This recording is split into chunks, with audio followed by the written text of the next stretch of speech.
में आपका स्वागत है। आज फिर एक अति महत्वपूर्ण ज्योग्राफी के लगभग दर्जनों क्वेश्चन लेकर मैं आया हूँ। यार आप क्लास 6 के स्टूडेंट हैं या 12th के, अगर आप किसी तरह के कंपटीशन की भी तैयारी कर रहे हैं तो यहाँ आपका ये वरदान साबित होगा ये क्वेश्चन। तो हम चाहेंगे कि सीधे आपको बोर्ड पर ले चलेंगे। देखिए बाबू, आज तक आप लोग जान रहे होंगे कि विश्व की सबसे ऊंची चोटी कौन है, बताइए? माउंट एवरेस्ट है ना। माउंट एवरेस्ट विश्व की सबसे ऊंची चोटी है और उसे जगह जगह पर कई नामों से लोग जानते हैं। सबसे पहले आप देखिए, माउंट एवरेस्ट को तिब्बत में लोग क्या कहते हैं? तो देखिए, माउंट एवरेस्ट को तिब्बत में लोग कहते हैं चोमो लुंगबा। चोलो लुंगबा। माउंट एवरेस्ट को तिब्बत में क्या कहते हैं?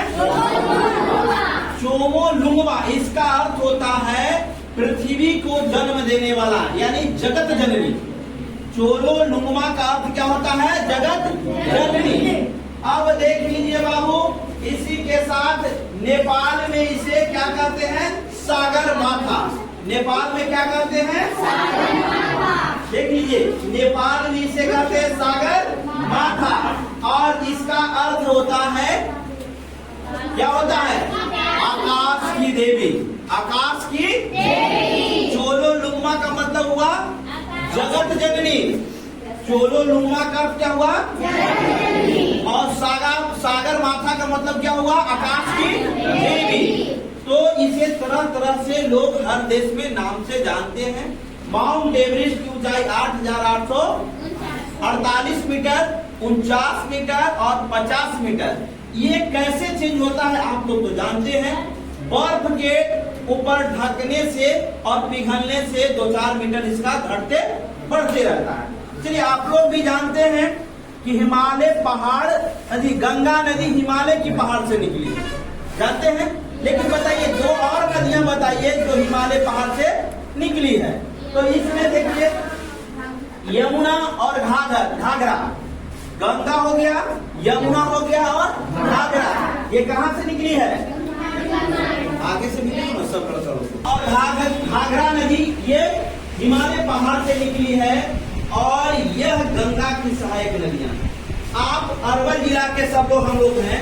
अरवल में सोन नदी है। कौन नदी है? सोन नदी। तो बताइए, यह सोन नदी कहाँ से निकली है? यह विंध्याचल पर्वत से सोन नदी निकली है। कहाँ से? विंध्याचल पर्वत से। अच्छा देखिए, अभी सावन का मौसम महीना चल रहा है। कौन भगवान की पूजा करते हैं? कहते कैलाश धुआं धुआं, है ना? शंकर भगवान माधव, यही ना। ये गांजा पीते हैं, भांग पीते हैं, औगड़दानी करते हैं। तो कैलाश धुआं धुआं। बताइए, कैलाश पर्वत कहाँ है? तिब्बत में। कैलाश पर्वत कहाँ है? तिब्बत में। आप देख लीजिए बाबू, दुनिया का सबसे बड़ा पठार कौन है? सबसे ऊंचा पठार कौन है? तो तिब्बत का पठार, जिसको हम लोग संसार का क्या कहते हैं?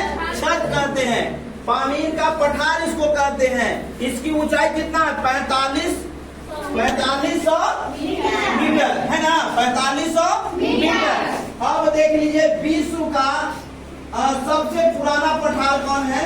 विश्व का सबसे पुराना पठार कौन है? तो जापान का पठार। तो इस तरह से लगभग ये जो हमने दर्जनों क्वेश्चन आपको बताया, काफी इंपॉर्टेंट। एक बार फिर से देख लेते हैं। हिमालय से निकलने वाली नदी गंगा, यमुना और घाघरा। एक बार फिर से आप देख लीजिए, हिमालय पर्वत से निकलने वाला नदी गंगा, यमुना, घाघरा। विंध्याचल पर्वत जो सोन नदी निकली है, जो हमारे अरवल जिला में भी सोन नदी है ना?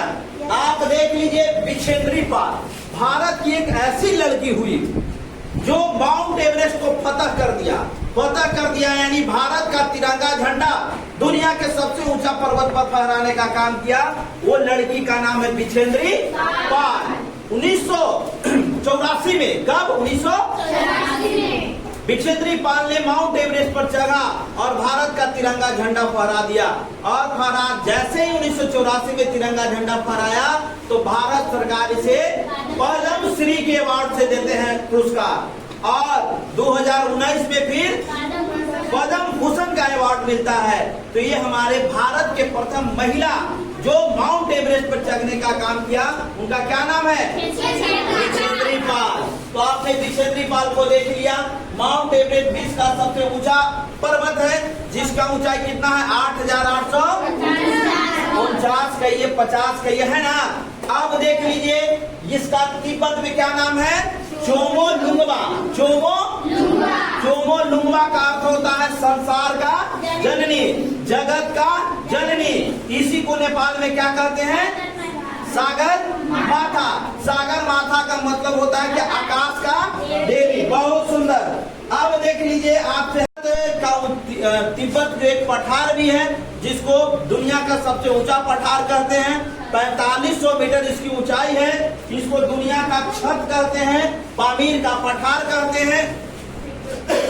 तिब्बत को विश्व का छत कहा जाता है। और भारत में चंडीगढ़ से जो कन्याकुमारी का दूरी है, जितनी दूरी लंबाई है, उतना ही पामीर के पठार की लंबाई है। और देख लीजिए, विश्व का सबसे पुराना पठार ये आपका दक्कन का पठार है। तो लगभग हमने मात्र 2 से 3 मिनट के वीडियो में आप लोग को एक निचोड़, लगभग ये काफी इंपॉर्टेंट क्वेश्चन है, आप लोग इसको नोट जरूर कर लीजिएगा। फिर अगले वीडियो में आपके अगले टॉपिक लेकर आते हैं। धन्यवाद।